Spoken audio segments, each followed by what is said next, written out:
Desde la Universidad de La Punta llega la 6ª temporada de Literarte. Una hora para hablar de literatura, música, cine y pintura. Un encuentro para que las reflexiones pasen de mano en mano. Con ustedes, 13. Sin arrepentimientos ni planes para enmendarse. el inobjetable Alberto Tricarico El inefable Gastón Machado. y la que vino después, Priscila Cano.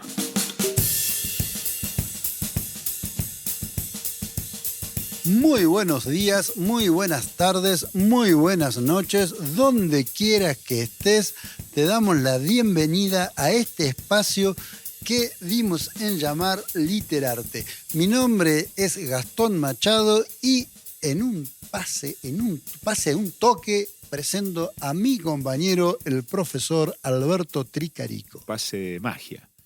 ¿Cómo te va, Gastón? Es muy gracioso que en el programa 20 me doy cuenta que decimos buenos días, buenas tardes, buenas noches, y en realidad tratamos de hacer un programa en vivo a las 17 horas los viernes, pero a mí me di cuenta en el programa 20. En el 20, a mí me preocupa la gente que nos ve después, como que no claro. la incluí. Claro, decir, claro. Lo grabás en vivo y a nosotros no importa que no nos saludás, Claro. yo lo escucho a la noche. Claro. Sí, hay gente que lo escucha el fin de semana, está muy bien. Y aparte, hoy teneme paciencia porque vengo mal.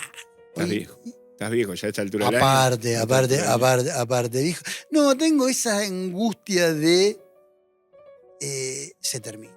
De la satisfacción del trabajo realizado, como todo proletariado, compañero. Claro, pero, y a la vez claro, nos falta algo, como que nos hace falta más. ¿Qué grabamos la semana que viene? Eso, ¿Cuándo volvemos al estudio? Claro, pero para que nos salve de esta angustia hecha tango, como buen quincuagenarios que somos, Tete, querido amigo, vamos a darle la bienvenida a la señorita Priscila Cano. Bueno, muchas gracias Gastón, Alberto, Hernán. Y un gusto haber estado esta primera temporada en la que yo estoy aquí en Literarte con ustedes. Por muchas más. Y por muchas más. Vamos a agradecer, que recién saludé a Tete y en la operación técnica a nuestro benemérito Switcher Master, el señor Hernán Pola Tarasconi. Bien, hoy como último programa, sí, angustioso, y para confirmar esto del eterno retorno y la circularidad de la vida y el tiempo, hemos vuelto a Adolfito Bioy Casares con El héroe de las mujeres. ¡Chan! Bueno, respecto a este tema, me abriste una puerta con el eterno retorno. Cuando armamos la grilla de programas de cuentos para los 20 programas de hoy a principio de año, el primer programa se lo dedicamos a Bioy Casares con El lado de la sombra, el del medio con Una muñeca rusa y el último con El héroe de las mujeres. Los tres tienen mucho que ver, pero a la vez los tres, y sobre todo tienen que ver con el primero de la primera temporada de Literarte, que es Reverdecer. Que después por ahí, si tenemos unas palabras para relacionar, lo vamos a relacionar, si no, lo dejaremos para que el oyente lea, piense e interprete. Y le dejamos un guijarro así en el camino para que siga el hilito. Está muy bien, me parece A bien. la mujer, tanto de este cuento como el de Reverdecer. Ahí está el hilo conductor. Sí, a las mujeres de los cuentos que leímos también en este ciclo. Sí, pero Leda es aparte. No me la mezcles con la Leda. Realmente, si no escucharon ese programa y lo pueden leer, el cuento se llama El lado de la sombra. El lado de la sombra.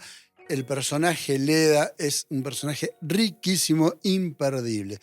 Para este cuento que se llama El héroe de las mujeres, para el cuento que hoy nos vamos a encargar, los personajes son el ingenierito Lartigue, Laura, Verona y un comisario que no recuerdo el nombre. Voy a ser honesto, no le voy a mentir. Yo, para mí, todos los comisarios son Gutiérrez. Gutiérrez, tenemos acá uno de estos cabecitas negras. ¿No se acuerdan? Barofio. ¿Cómo vas a ser comisario siendo Barofio? Bien, entonces los personajes son el ingenierito Lartigue, Laura, Verona y el comisario Barofio. Todo se desarrolla en una pequeña ciudad de la provincia de Buenos Aires y también en el casco de una estancia abandonada. La voz que nos va a contar es una voz omnisciente. Con estos elementos, Adolfo Bioy Casares nos desarrolla la siguiente trama. Bueno, el cuento, como bien dijo Gastón, transcurre en una pequeña ciudad, más bien un pueblo, que está fechado por el narrador como si hubiera sido un testigo involuntario cercano, aunque conoce más detalles de lo que un testigo cercano hubiera podido describir, en el año 42 o 43, lo que sí recuerda que fue en mayo y que llovía mucho y que estaban todo el tiempo en los bares o en las pulperías, haciendo tiempo y hablando entre hombres, porque entonces se arman esos grupos de hombres típicos de los grupos de amigos de Bioy Casares, en donde no tenían mucho que hacer porque era básicamente había poco trabajo porque la lluvia no permitía el trabajo normal que tiene que ver con la vida agrícola, ganadera, me imagino, en este lugar. A ese sitio llega no un viejo poblador, sino un descendiente de pobladores del lugar, que es este ingeniero Lartigue, que llega de Buenos Aires con sus libros, sus teorías y su vida ciudadana, civilizada, entre comillas, al cual, como normalmente sucede, lo maltratan, Tildan de presuntuoso. Sí, lo burlan, básicamente. Entonces Lartigue viene con la idea que se enteró, no sabemos si antes de llegar o apenas llega, de que en el pueblo hay una teoría, una leyenda acerca de que hay un tigre, que quedó un tigre de los tigres que había hace más de 50 años en la zona, y que él dice que no puede ser que haya un tigre. Entonces, para burlarlo y para oponerse a él, no porque crean todos en el tigre, sobre todo el personaje, el coprotagonista, que es Verona, Nicolás Verona, un estanciero de ahí, un propietario de ahí, una de las familias más conocidas y una de las personas con más reputación del lugar, medio en broma lo desafía con este tema. Hasta el punto de que le dice, ¿por qué no vamos a averiguar al lugar donde seguramente está el tigre, que es en un casco de una estancia abandonada, de un tal Bruno, que murió hace no sé cuánto tiempo, que desapareció hace no sé cuánto tiempo, y que ahí nos vamos a dar cuenta. Vamos ahí, acampamos en el lugar y nos vamos a enterar si... y Verona le propone esto pensando que el otro iba a arrugar, y el otro no arruga, el otro duplica la apuesta, y no le queda más remedio a Verona que aceptar. Encima, entusiasmado por el tercer personaje, la punta del triángulo, que es Laura, que es el personaje central. Como en todos los cuentos de Bioy Casares, la mujer es el personaje central. Laura es la mujer de Verona y Laura le termina insistiendo, vamos a acompañarlo, vamos los tres y hagámoslo.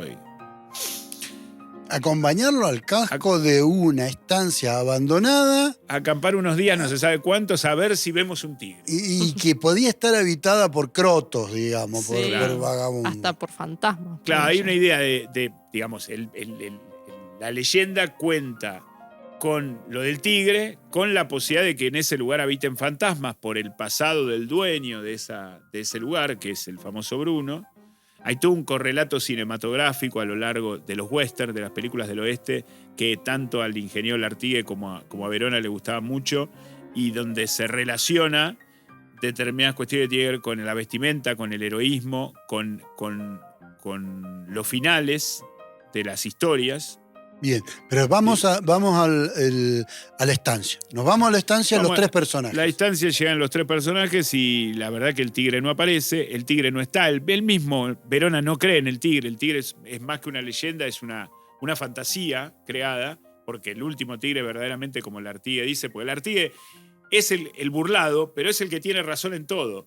Desde la racionalidad que aplica al principio hasta el final, hasta el que tiene la compasión al final para acompañar al otro, es decir, más allá de que se le escapó alguna miradita a la mujer del otro, en realidad es el que tiene razón durante todo el recorrido. ¿Por qué? Porque se da ahí que los tres en la estancia están haciendo una vida de campestre, así tipo acampando, Y en un momento, el momento de desenlace, una parte de ese último acto voy a leer yo dentro de un ratito.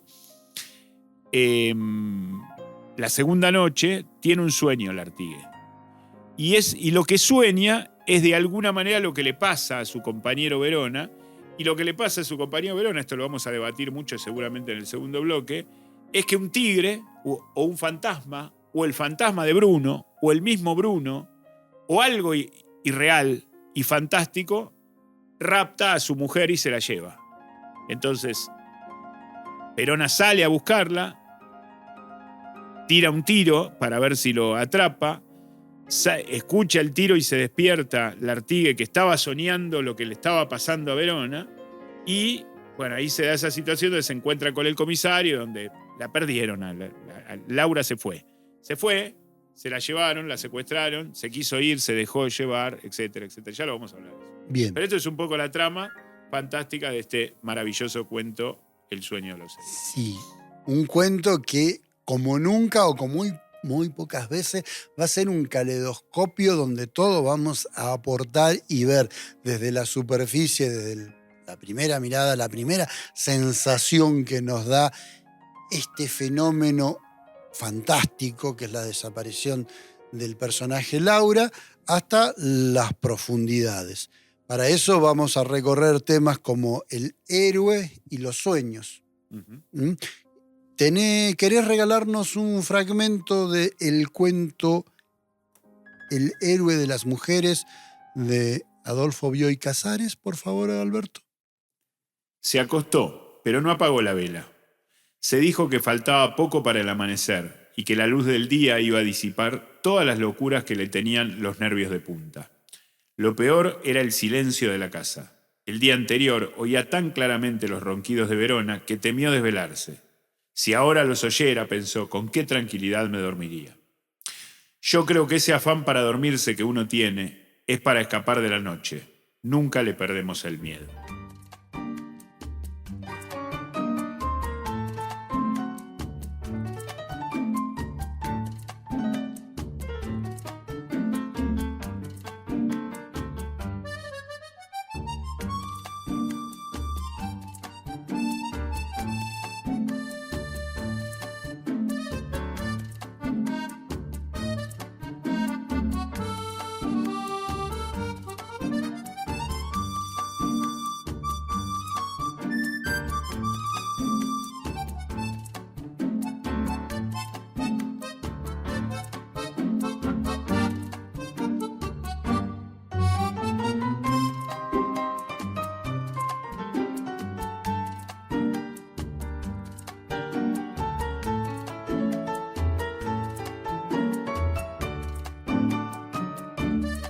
Literatura argentina y universal en Literarte.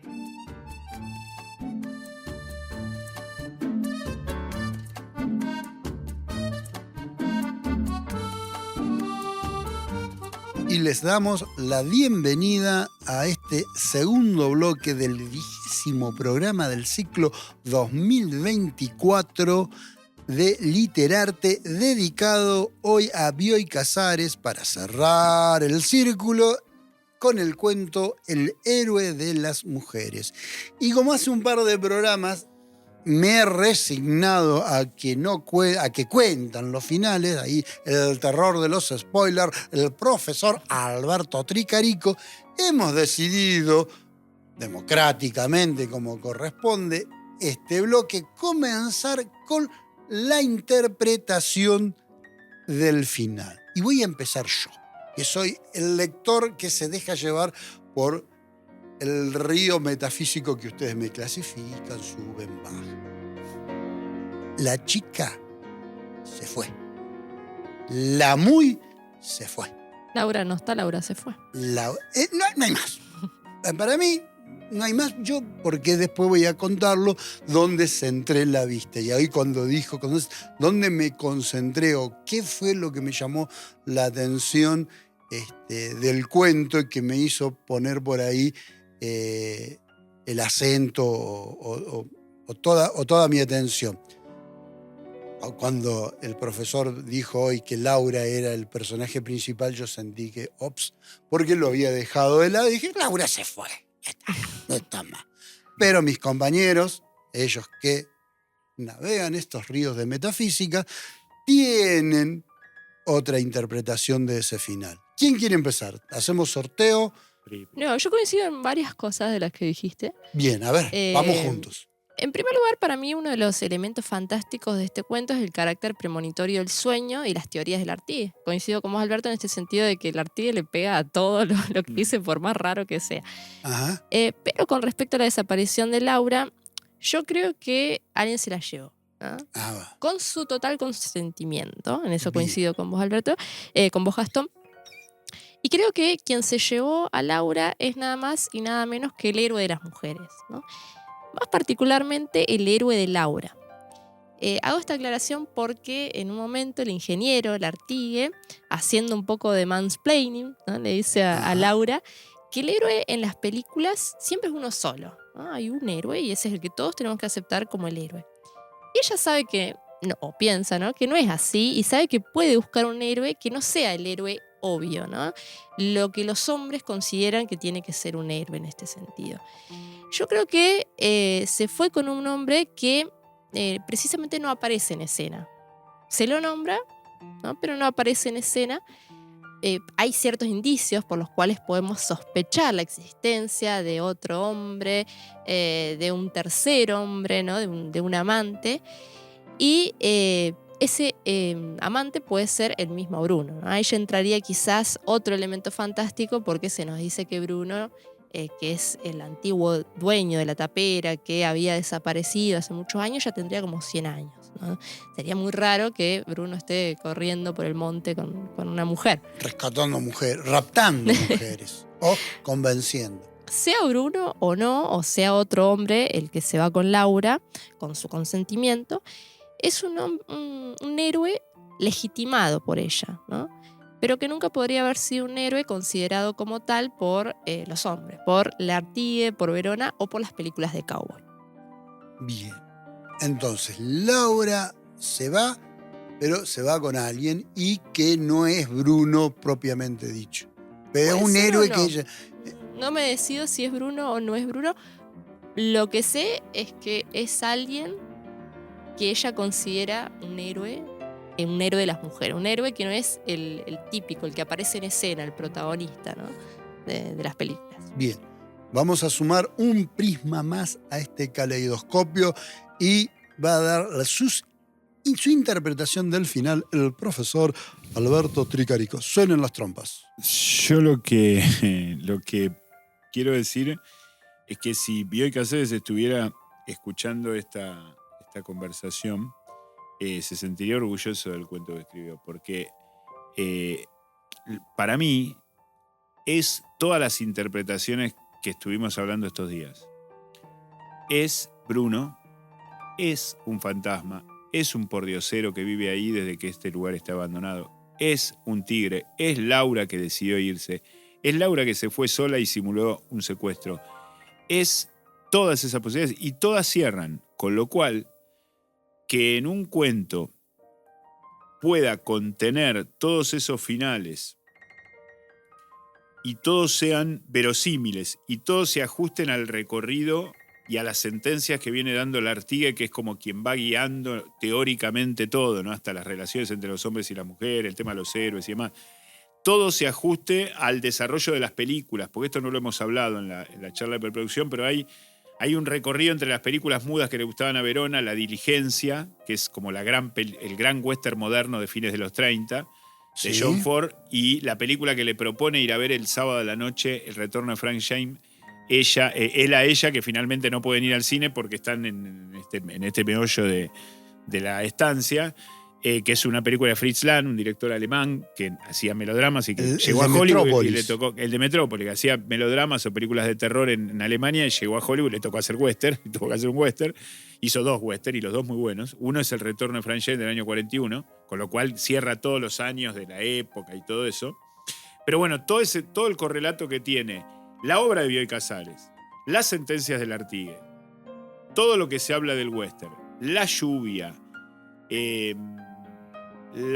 el comisario controvertido, las burlas, el burlador burlado, ¿no? El Verona que es el que encabeza las burlas y el que termina siendo burlado por su mujer de alguna manera, o por lo menos por el destino. Todo cierra para que la interpretación de Laura se fue, Laura se dejó llevar, Laura se dejó llevar o se fue con el fantasma, con una persona irreal, con una persona de 100 años, con un tigre, toda cierra. Ahora, la literal es la que desprende a todas las demás. Por eso yo me voy a quedar con la del tigre. Para mí, vino un tigre, la agarró de la cintura y se la llevó. Porque es la que me despierta a poder decir, a mí y a todos ustedes y a todos nuestros oyentes, a poder barajar todas las demás. Si no estuviera esa es la que es el primer escalón. Después subimos la escalera y llegamos a la conclusión que cada uno llega. Yo llego al tercer escalón, ella llega al cuarto o al quinto, el oyente fulano llega al octavo. No porque sea un escalón mejor que otro, sino digo a decidir cuál es ese verdadero final. Lo más importante, vuelvo al principio de todo este largo y por ahí inútil discurso, es que Bioy Casares estaría orgulloso de que nosotros podamos estar convencidos, cada uno de nosotros tres y seguramente nuestros oyentes con 3 o 4 posibilidades más, de que cualquiera de estos finales cuadra perfectamente y lo podemos defender a muerte. Bien. Entonces, tenemos al cine como profecía. Sí. Hay una pirámide o una base de una pirámide dada por dos opuestos, que uno es Verona y el otro es Lartigue. Uh-huh. ¿Es así? Sí, es así. Es muy interesante cómo es el desarrollo de esos dos personajes, porque se supone que se oponen. Uno viene de la ciudad, el otro está sentado en el campo, uno lo burla al otro, uno le da una determinada teoría, uno es más, vamos a decir, conservador y el otro es más progresista. Uno, por un momento, uno es más, está como más estimulado desde el punto de vista de la teoría universitaria y el otro de la práctica concreta del campo y del lugar. Sin embargo, los dos se puede decir que eran hombres de la Ilustración. Sí, los dos, sí, inclusive tiene una conversación política donde Verona se jacta de decir, acá está todo el espectro político del país, está representado, como que se igualan, porque en definitiva, inclusive hay un momento en que la conversación es tan larga que uno termina tomando la posición del otro y el otro la de uno. Es decir, son personajes que se igualan y el final, esto de compadecerse al final, esta actitud enormemente hermanada, humana, cristiana, diría yo, de parte del Lartigue, mintiendo en favor de la dignidad de Verona, me parece que los aúna mucho más. Y lo que los aúna secretamente, simbólicamente, en otro plano, es el amor por Laura, digamos, que ambos la han perdido de alguna manera. El marido porque el marido, y el otro porque de alguna manera tenía alguna simpatía y se pegó a esta situación. Y en esto, volviendo a lo que dije en el primer bloque, se une mucho a Reverdecer, al primer cuento que hicimos en Literarte en el 2019, y se une mucho en general a las reacciones de esas mujeres perdidas o recuperadas y vueltas a perder de los cuentos de Bioy Casares, aún de las novelas. Es decir, Laura no es un personaje excepcional para nada en la obra de Bioy Casares, pero necesita a estos dos hombres que parecen muy diferentes, que parecen opuestos, pero que en realidad se hermanan en más de un punto. Sí, un poco para aquellos que no lo leyeron, el recorrido de la relación sintéticamente es este. Están los dos en posiciones opuestas. De hecho, Verona, como decías Alberto, se reía del Lartigue junto a todos los pobladores en el almacén de Ramos Generales. ¿Sí? Después se van juntos y se van juntos al casco de la estancia de Bruno, y ahí empieza a haber una charla política y charla de cine y empieza a ver cuáles son los puntos en común, y a lo largo de 2 noches de charlas logran comprender la postura del otro a tal punto en el cual intercambian posiciones políticas. O sea, intercambian sueños con realidades también, porque el sueño que sueña Lartigue, que es lo que le pasa al otro, es producto de esa evolución en la relación. No se podría haber dado en la primera escena que Lartigue sueñe lo que le va a pasar a Verona, lo que le está pasando a Verona. Eso me parece genial en Bioy Casares, que no solamente que logra esa base de hermandad para armar el triángulo ese con Laura, y que Laura de alguna manera los desprecia a los dos porque el héroe de los hombres no es igual al héroe de las mujeres, como explicó bien Priscila, sino que también hay una evolución que lleva a algún lugar. ¿Y a dónde nos lleva? A un lugar fantástico, un lugar otro. ¿Qué es ese lugar otro? Es el personaje que sueña, porque le gusta soñar, porque anota los sueños, porque cree en los sueños, porque cree que los sueños son premoniciones de cosas. Es decir, porque ya está consustanciado con ese tema. Y el otro que desprecia eso, que se ríe del cuaderno que tiene en la mesita de luz anotando los sueños, es el que termina viviendo, más que viviendo, padeciendo lo que el otro de alguna manera anticipa en su sueño. O sueña simultáneamente. Y de acá, de esto que venía, esta relación que venía contando, yo apartaba totalmente a Laura. Es más, me parecía que era un elemento disruptivo en la relación. Si había una diferencia, era justamente, como dice Alberto, la posibilidad de romance del Artigue, mientras que, si se quiere, o en una lectura, era esposa de Nicolás Verona. Y cuando desaparece el elemento disruptivo, desaparece Laura, se puede dar la comunión total entre los dos personajes. Sería mejor si fueran personajes, ya que son dos.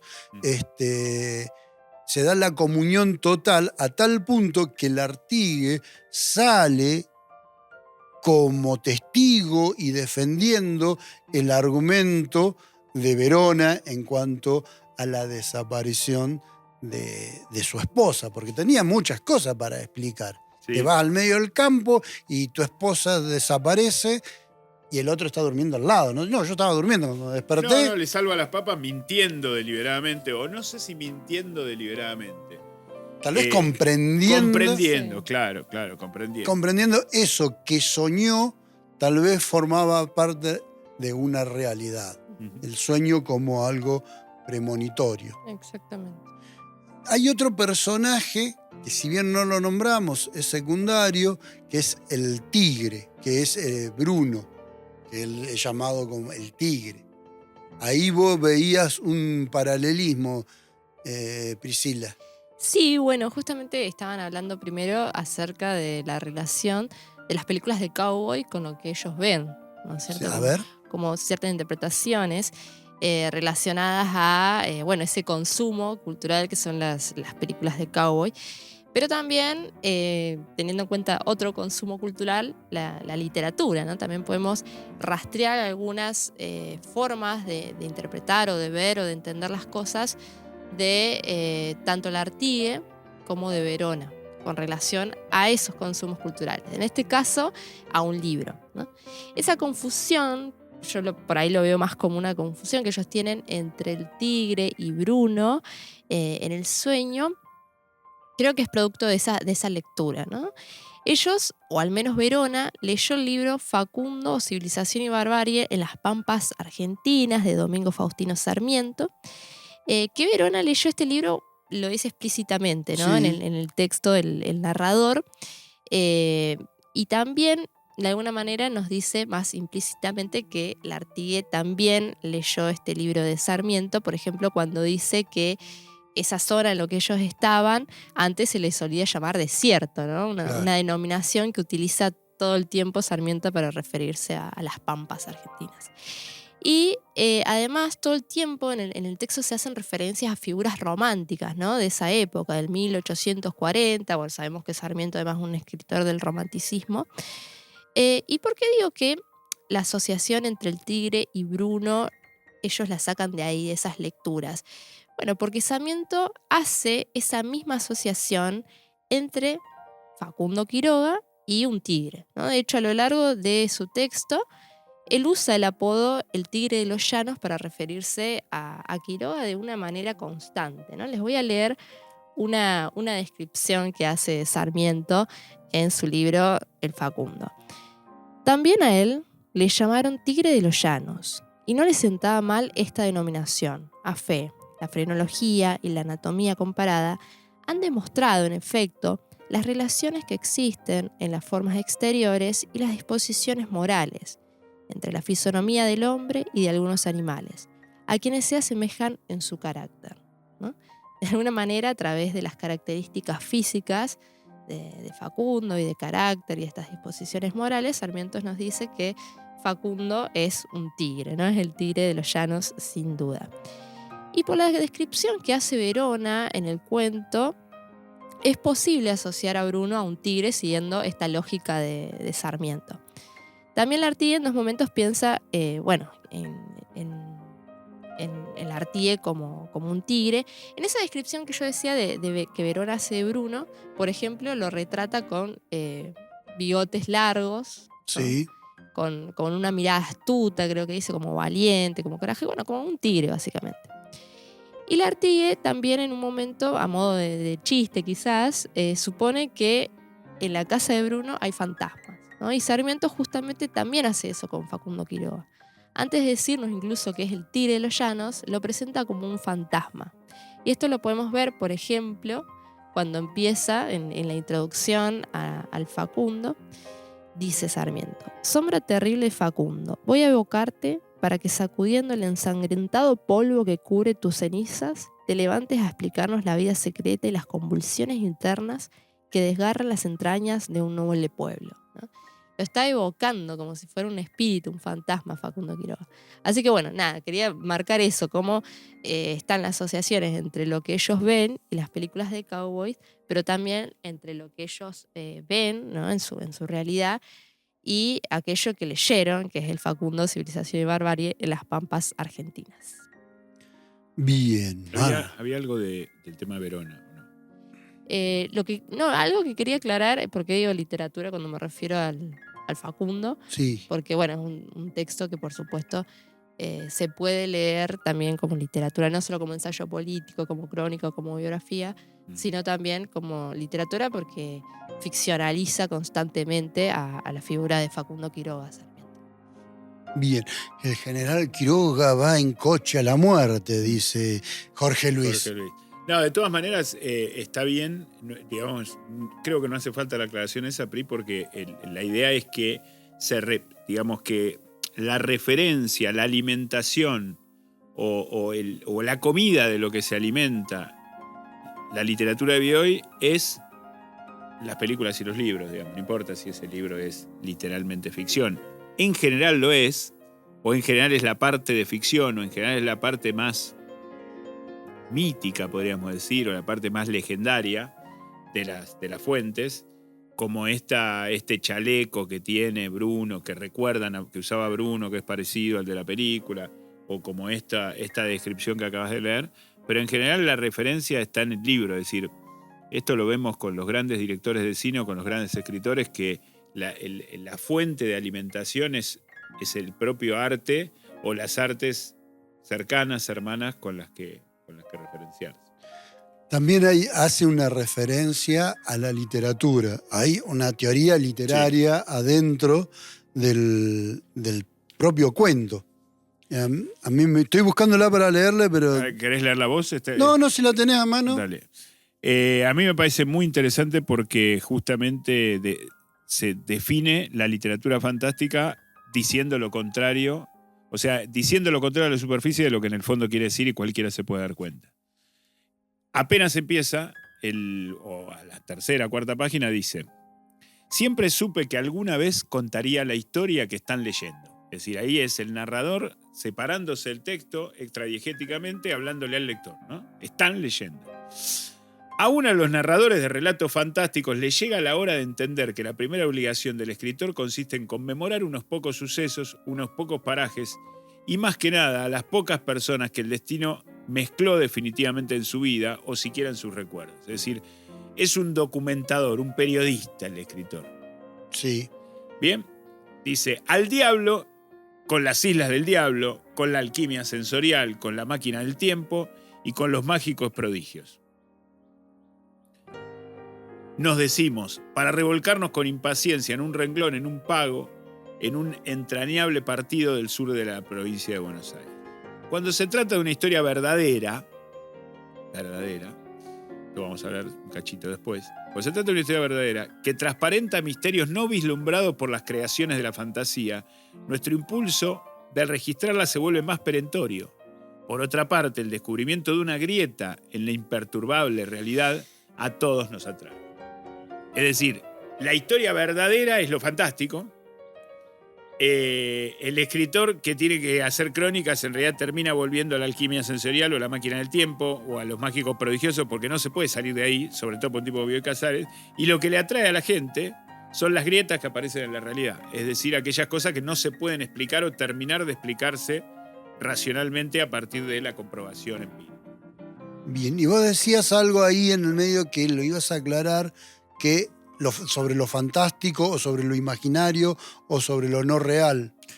No, yo creo que cuando, primero, para la pelota, es el escritor que para la pelota para hablarle al lector, como hizo Hoffman en aquel cuento que hicimos de Hoffman, Sí. que dice, bueno, les voy a decir cómo escribí este cuento, cómo procedí fantásticamente. Bueno, acá hace lo mismo Bioy, pero simulando hacer lo contrario. Dice, miren, esperen, esta historia que están leyendo ustedes lectores, sean 3, sean 10 o sean 10 millones, yo sabía que alguna vez se las iba a contar. ¿Por qué? Porque es verdadera. ¿Sí? Estoy traduciendo, ¿no? Sí, está. Porque en realidad los escritores estamos destinados a escribir sucesos verdaderos. Cosas que tienen que ver con nuestros recuerdos, con nuestro... ¿Qué es lo verdadero para Bioy? ¿Qué es lo verdadero para Bioy? Y ahí está la respuesta. La respuesta es el tigre, no sé, acá mis compañeros están haciendo señas que no entiendo. El tigre, las posibilidades de final que estuvimos analizando, el sueño compartido, el sueño que sueña un personaje para que el otro realice, etc. Bien. Me parece que está bueno también esto de, por ahí como marca esa sutileza que puede tener lo fantástico, como que no hay que crear todo un mundo fantástico para hablar de lo fantástico, como que en la cotidianidad se filtra también claro. lo fantástico. Eso me gustó. Bueno, totalmente. Nosotros somos de la generación que nos abrió los ojos sobre eso Cortázar, por ahí, era un maestro. Y en cuanto a Bioy Casares, esto que, ¿cómo era el cuento? El del duelo. ¿Reverdecer? No, el del duelo. El tipo que iba a un baile y terminaba en un duelo y después... Historia prodigiosa. En Historia prodigiosa, ahí creo que es el mejor ejemplo de esto de...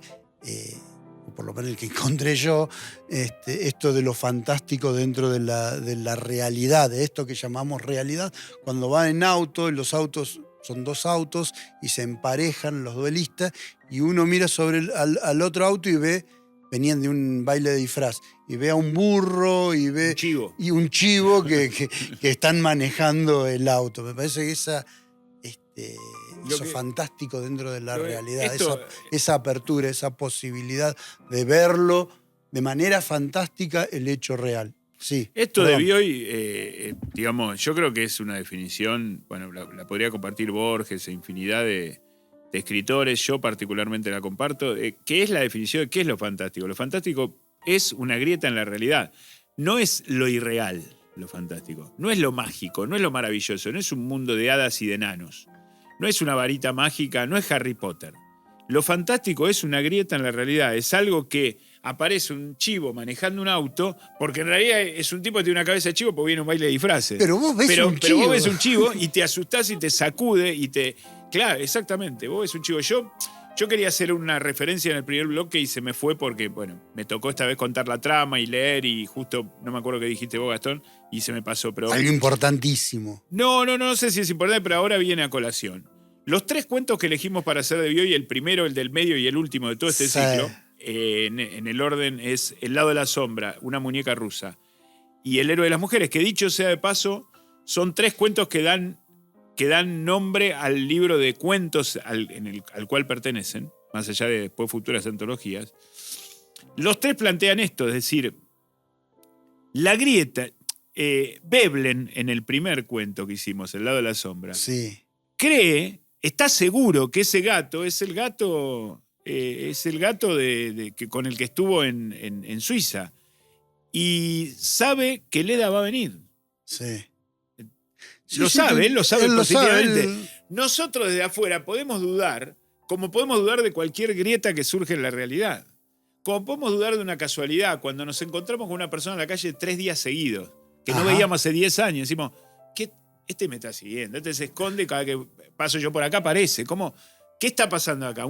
Hay algo inexplicable, como la cabeza de chivo en el auto de al lado cuando van al duelo, en el final de Historia Prodigiosa, pero que es algo que en algún punto es real, digamos. En algún punto es real porque está contado como tal. Y ahora vuelvo al cuento en el que estamos. El tigre agarrando por la cintura a Laura y llevándoselo es real porque vio y lo... A ver, es real. Se nos vuelve real porque vio y nos viene contando una historia fantástica a partir de sueños y de teorías y de el héroe de las mujeres y el héroe de los hombres y de los western y la literatura y el Facundo y no sé qué. Y de golpe nos dice que Verona vio como el tigre le agarraba la cintura y se lo llevó. ¿Y por qué no le vamos a creer a Verona? Si le estuvimos creyendo durante 40 páginas, Verona. ¿Cómo no le vamos a creer? Entonces, esa posibilidad, eso es lo fantástico, es la posibilidad de subsistir en el mundo nuestro de lectores precuento, es decir, de lectores antes de leer el cuento que estamos leyendo, y después poder vivir, poder habitar sin grandes problemas de verosimilitud, poder habitar ese otro lugar que nos propone el cuento, que es un tigre llevándose a una mujer, o un Bruno de 100 años, o un fantasma de Bruno, o un pordiosero que estaba ahí y se llevó a Laura. Es la menos lógica de todas, pero que podría ser también. Porque aparte dicen, miren que ahí puede haber alguno, te puedes comer un palo en la cabeza. Bueno, sí. No, ahí justamente pensando en esto que decías, ¿no? En las probabilidades de que alguien que esté por ahí se lleve a Laura. Y yo acá también voy a traer lo que tiene que ver con la crítica, ¿no? Literaria. A ver. Y voy a traer las palabras de Piglia cuando dice que en un cuento se cuentan generalmente 2 historias, ¿no? Una que es una historia, bueno, la que vemos desde un principio, la que es fácil de ver, podríamos decir. Esta que digo yo, la muy se fue, la muy inteligente se fue. Bueno, esa yo creo que por ahí... Esa es la segunda. Claro, yo pondría como la primera esta competencia, el tema del puma, de ir a cazar el puma, el tigre. Bien. Lo superficial. Claro, la relación entre Verona, la Artigue, bla, bla, bla. Eso sería para mí la historia 1, ¿no? ¿Cuál sería la historia 2? Dice Piglia que la historia 2 sería algo que se cuenta de una manera más secreta, ¿no? A través de indicios y que al final se nos revela, ¿no? Se estuvo contando desde el principio, pero al final es como que la podemos ver con más claridad. Y yo creo que esa historia solapada es la de Laura, ¿no? Es como que Laura, en realidad, para mí, tenía todo planeado. Bien. ¿Viste que era muy inteligente? Y tiene que ver con esto que decía Alberto. Hay alguien ahí en la tapera, y ella lo sabe. Puede ser un vago, puede ser Bruno de 100 años, puede ser Bruno detenido en el tiempo, no sabemos. Hay alguien ahí. Por eso ella insiste con ir a la tapera cuando la Artigue y Verona empiezan a hablar de eso, porque ya sabe qué hay en la tapera. En un momento, cuando está ellos... cocinando y los echa y todo. Claro, en un momento, cuando ya están en la tapera, ella los manda a juntar leña, ellos vuelven con la leña y otra vez les pide que se vayan, ¿no? Se quiere quedar sola. Los manda a dormir en un momento. Claro, en un momento los escucha hablar de no sé qué y los manda a dormir. En un momento le pide a Verona que hable más sobre Bruno, porque el que sabía sobre Bruno era Verona, y ella le pide, ¿no? Lo alienta a que hable de Bruno. Y en un momento le dice, Verona le venía hablando de este hombre Bruno, y en un momento ella le dice, pero cobarde no era, ¿no? Como en pregunta, porque pero... le venía hablando mal de Bruno. Claro. Verona lo hundía a Bruno, y ella se entusiasmaba con ese hundimiento, es muy interesante. Ella dice como, pará, pero cobarde no era, ¿no? Lo dice como en pregunta, pero la manera en que está construida esa pregunta parece más una afirmación que una pregunta, ¿no? Como si ya lo conociera Bruno. Después nos dice que en un momento... Y Verona confirma que no era cobarde, claro. Con lo cual, más allá de que lo conociera o no, si no lo conocía ahí, y lo que le interesaba era si era cobarde o no. Exactamente. Y en un momento ella saca un vestido, que por cierto Verona no conocía, se pone unas alhajas de coral, una cosa así, y vos decís, ¿por qué llevó un vestido y unas alhajas al medio de la tapera? Bueno, por algo será, capaz que tenía ya pensado fugarse, irse. Y finalmente es interesante esta parte del final porque la Artigue sueña que el tigre se la lleva de la cintura a Laura en la noche. Sí. Y Verona confirma que es así, pero que no le dijo al comisario que es así, que le dijo que la arrastró a Verona y que lo hizo por amor propio, como diciendo, yo no quise decir que mi mujer se la tomó. Claro. Y Lartigue como que afirmó. Claro, como que lo bancó en ese sentido. De hecho, dice en un momento, prueba también que no hubo crimen ni muertes, ¿no? Claro. No hubo crimen porque no la secuestraron. No hubo muerte porque si se la llevaba un tigre, no un tigre Y no hay por ahí, cuerpo. fantástico, sino un tigre de verdad, un puma, se la lleva a Laura y va a haber una muerte, seguro, porque se la iba a llevar para comer. Entonces, de alguna manera, para mí, esa es historia 2, que se cuenta de manera solapada, es la de Laura buscando el héroe de las mujeres, que no es el héroe de las películas, que no es el héroe obvio de las películas de cowboy. Es otro que está oculto, de alguna manera, ¿no? Que no aparece en escena. Bruno nunca aparece en escena, si es que es Bruno, sí. O el vago, o el fantasma, o quien sea, no aparece en escena. Y eso le gusta a ella porque ella es así, porque su coraje, su valentía, ella no se la necesita mostrar a Verona ni a Lartigue. Lartigue están todo el tiempo compitiendo frente a ella, ¿no? Sí. A ver quién la tiene más grande. Claro. La pucha. Y lo dijo, exactamente. Hasta se ponen a discutir y todo como para lucirse enfrente de ella. Y ella dice, no, pero ¿qué importa este coraje que me muestra? De hecho, hay una frase que dice, mientras más orgulloso está, esto creo que lo dice Lartigue, teniendo en cuenta el carácter premonitorio de las teorías de Lartigue, que mientras más orgullosa se sienta el hombre, menos feliz está la mujer, no me acuerdo cómo. Sí, si coinciden es de casualidad, algo así. Cuando más orgulloso está el hombre de su desempeño, no es raro que para la mujer no haya motivo de alegría. Y después continúa con lo que vos decías. Cuando un hombre y una mujer coinciden es un malentendido. Un desafortunado, una sucesión desafortunada de malos entendidos. Sí, tal cual. Muy bien. Así que bueno, para mí la más valiente de todas era Laura. Bien. No, me parece muy buena la interpretación. Esto lo hablábamos el otro día con Pri, me parece muy, muy interesante. Es más, me dejó pensando cosas que no había pensado después de haber leído el cuento muchas veces. Pero bueno, reafirma así esta teoría de la valentía, la inteligencia y el misterio de las mujeres de Bioy. Se me viene a la cabeza ahora la del noúmeno, ¿te acordás? Sí, Carlota, hermoso personaje. Carlota tenía todos enamorados y ella tenía un novio y los manejaba todos. Sí. Los manejaba ¿Y cómo esa mujer independiente, bueno, en Los Afanes también, en todas, en Reverdecer ni hablar, cómo esa mujer valiente, atrevida, inteligente, puede funcionar tanto mejor en un esquema fantástico que en un esquema dramático, melodramático. No, porque cualquiera diría, bueno, las mujeres de Bioy podrían funcionar bien en, no sé, en novelas dramáticas, no sé, tipo Madame Bovary, Cumbres Borrascosas, esas novelas del siglo XIX que son así densas, o las novelas rusas. Y no, él hace funcionar, y mejor creo, a mi parecer, o las define mejor, en un contexto fantástico, cuando ella se va con un tigre, es decir, cuando nos deja la duda, porque ayuda al misterio, porque la mujer de Bioy es misteriosa también. Esto que describió recién Priscila, que es un valor para Bioy, es que no sabemos lo que piensa, es que no dice lo que piensa, pero piensa, claramente. O sea, algo piensa porque es inteligente, porque está atenta, boba no es, deseos tiene, vive, tiene una vida, digamos, vive en sentido de intensidad, y sin embargo, ese misterio que es favorecido por el relato fantástico nos permite darle todavía más fortaleza a esa idea de mujer que quiere relatar Bioy, mucho más que... Porque coquetea Bioy en este cuento y en muchos, con que, bueno, la trama viene dramática. No, viene medio policial. Pasa con el ejemplo de Veblen en El lado de la sombra. Viene por acá, viene por allá. Pero en realidad es una historia fantástica. Lo que Veblen empieza a contar como melodrama, sigue como policial cuando el tipo Colombati le estafó la plata y lo dejó. Sigue como policial, que terminó trabajando ahí, está medio preso, pero no se puede volver. Y en realidad la historia es fantástica, es decir, va por todos los caminos realistas que puede dar los géneros de la literatura y del cine y del arte para derivar en lo fantástico. Y lo fantástico es el camino, la vía regia para para definir a sus mujeres, entre otras cosas. Bien.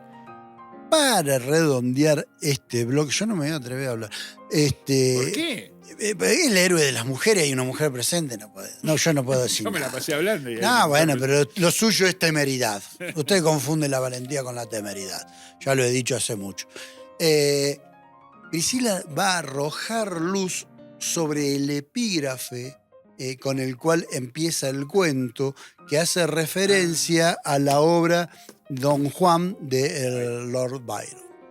Bien, porque bueno, lo que vemos es un solo verso en inglés, ¿no? Al principio del cuento. Yo busqué una estrofa nada más donde está ese verso. Está el Pero poema qué completo. fiaca si apenas son 99 versos. Vamos. Estrofas. Claro, bueno, pero teniendo en cuenta el tiempo, les quiero compartir esa estrofa. Dice: ay, el amor de las mujeres, ya se sabe, es algo encantador y temible. En esa jugada arriesgan toda su suerte, y si pierden, la vida ya no trae para ellas sino burlas del pasado, y su venganza es como el salto del tigre.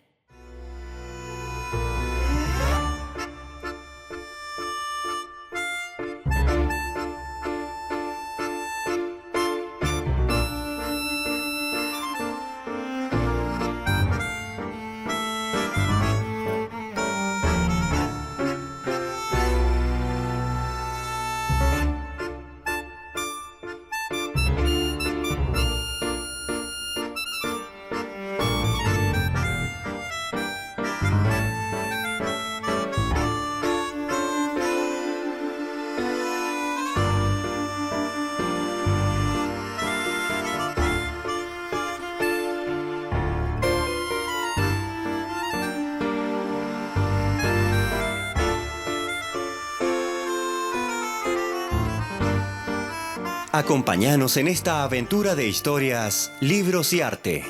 Literarte.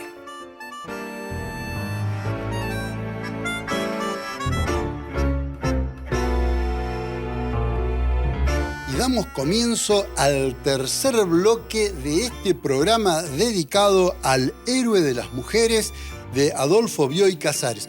Programa número 110 y en un momento muy, muy especial, ya que está todo el equipo acompañándonos. La tenemos como siempre está Priscila, ¿no? Eso es obvio. Sí, a Lala Canizo. Sí, no sé dónde sale. Lala Canizo, lo tenemos a Pedro Tricarico, a Francisco Agustín Escalice, Francisco Cataño y aparte del staff fijo de Literarte, Priscila Cano, Alberto Tricarico y Gastón Machado. Queremos cerrar este año, ya que es el último programa del año, contando un poco qué hemos hecho y cuáles son nuestros proyectos. Uno de los primeros proyectos que ahí nomás empezó el año, ya por febrero, marzo, fueron los podcasts. Los temas de la literatura. A eso que empezaste, Alberto, con el profesor Landoni. Sí, hicimos, ¿qué tal? Vuelvo a saludar a todos ahora que todos nuestros compañeros están acá en la mesa. Sí, hicimos los podcasts, los temas de la literatura, la segunda temporada, que está en nuestro canal de YouTube. Y ahora estamos preparando un especial del podcast, los temas de literatura sobre Borges, de 4 capítulos, junto a Priscila, y hay un podcast que estamos pergeneando con Gabriel Landoni también, con el profe Gabriel Landoni, sobre arte, sobre pintura y cine, que ese está verde todavía, pero ya lo anuncio porque probablemente ahora en el verano lo grabaremos. Algo que tenemos fijo desde este año, si se puede decir, porque ha cambiado la marca, es la revista Leer Más, en la cual todo el staff escribe con distintas improntas y de distintos lugares. Hemos sumado filosofía este año, tenemos crítica de cine, hay clave para la literatura universal. En el caso de Lala nos escribió sobre la poeta argentina, pero hoy la traemos más que nada para que nos cuente sobre su proyecto de entrevistas. ¿Qué tal? ¿Cómo va? Bueno, sí, además de dar algunos talleres en centros de adultos mayores y escribir notas en la revista, estoy con un proyecto de entrevistas que se llama Instantáneas. Realizo pequeños encuentros de aproximadamente 25 minutos donde cuento con invitados que pueden ser divulgadores artísticos o académicos, los cuales nos comparten a mí y al público su trayectoria profesional. Charlamos sobre el recorrido hasta llegar a donde están hoy y, por supuesto, sobre las lecturas que han influido en su formación y en la persona que son hoy. Estas entrevistas van a poder encontrarlas en nuestro canal de YouTube.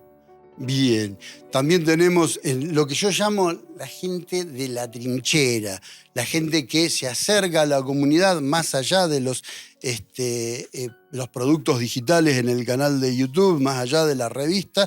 Hay gente que se acerca a la comunidad a través de diferentes talleres y uno de estos es Pedro Tricarico.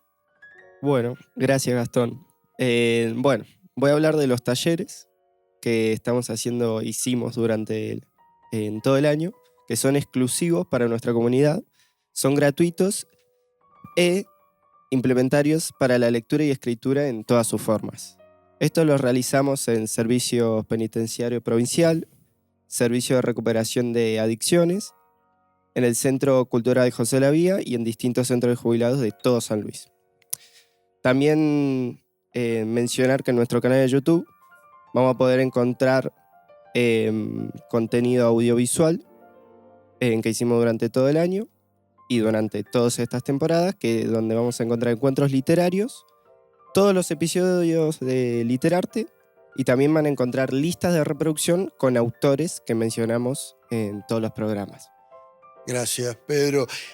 Este año se sumó Francisco Agustín Escalice, lo cual nos sumó a la revista una columna de filosofía, pero hay un hueco que debíamos desde el programa, que era a los autores puntanos. Por eso hay un proyecto para el 2025 que se llama Tinteros. Contanos un poco, Francisco Agustín, ¿de qué se trata? Por supuesto, Gastón.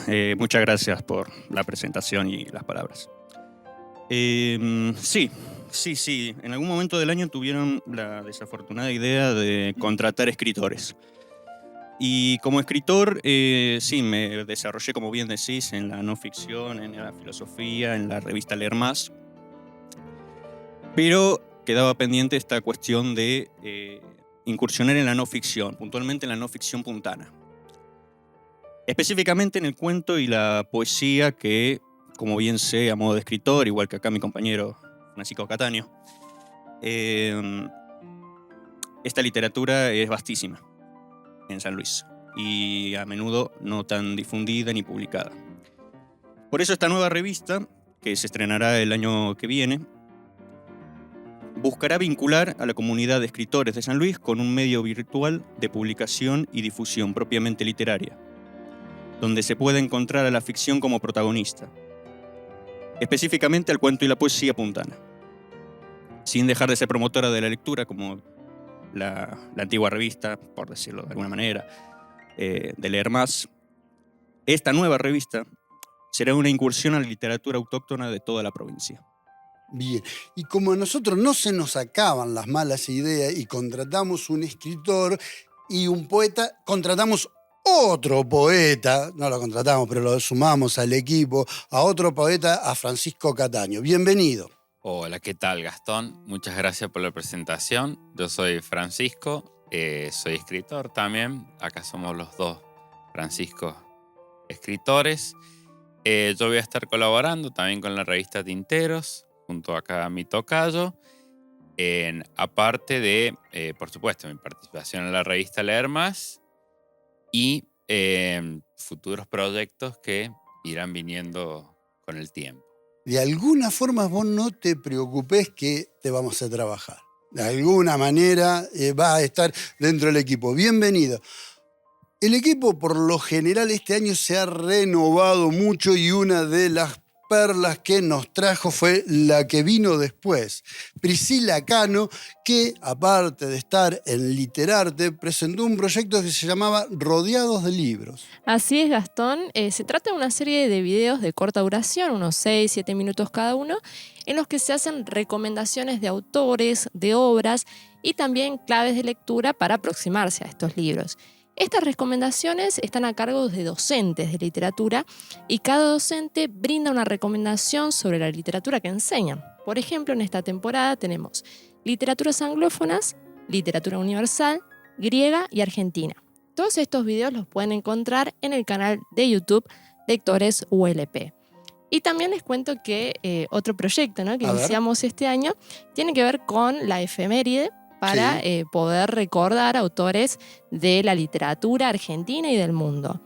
Y estas conmemoraciones las llevamos adelante de dos maneras: a través de placas donde brindamos información en el Instagram de Lectores, y también a través de lecturas que también compartimos por redes sociales para, más que nada, poder conocer cómo suena la poesía y la prosa de estos autores que queremos recordar. Bien, así que el canal de YouTube está muy completo, está bastante lleno, porque nosotros entramos en YouTube, buscamos Lectores ULP y ahí podemos encontrar los podcasts, ¿sí?, los temas de la literatura. Vamos a encontrar los reportajes del ala instantáneas y vamos a encontrar rodeados de libros, ¿sí? Así es. Esos son los 3 proyectos más importantes, más todo aquello que se ha ido sumando, como los encuentros literarios que hemos realizado otro año. Gente. Las entrevistas de Lara se están editando, todavía no están en el canal, pero van a estar. Pero prometemos que entrando. Sí, en breve van a estar, Por lo menos para disfrutar al lado de la pileta. Bien, sí, en enero, sí. Sí, enero, febrero, sí. Bien, es una promesa entonces. Bueno, para seguir enterándose de las novedades, de todo lo que producimos, pueden seguirnos a través del Instagram Lectores Comunidad. Bien, estamos cerrando el año. Cerrando el año con Bioy y con todo el equipo acá, todos juntos. ¿La satisfacción de la tarea realizada o no? ¿O ha quedado algo en el tintero?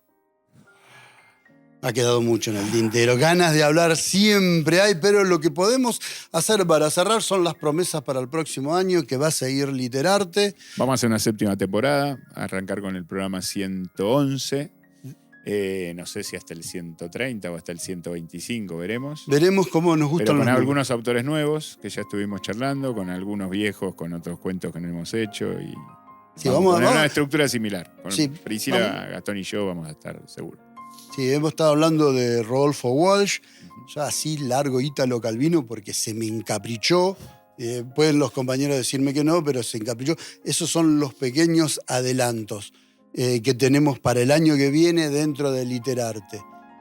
Gente amiga, oyente, audiencia, enemigos que nos escuchan empecinadamente para remarcarnos los errores, muchísimas gracias por acompañarnos durante esta 6ª temporada de Literarte. Gracias al equipo por arrimarse y contarnos las actividades de este año y los proyectos para el próximo año. Sin mucho más que decir, más que no nos olvidemos que somos polvos de estrella, me despido de este año. Feliz año. Hasta la próxima. Hasta la próxima. Chao.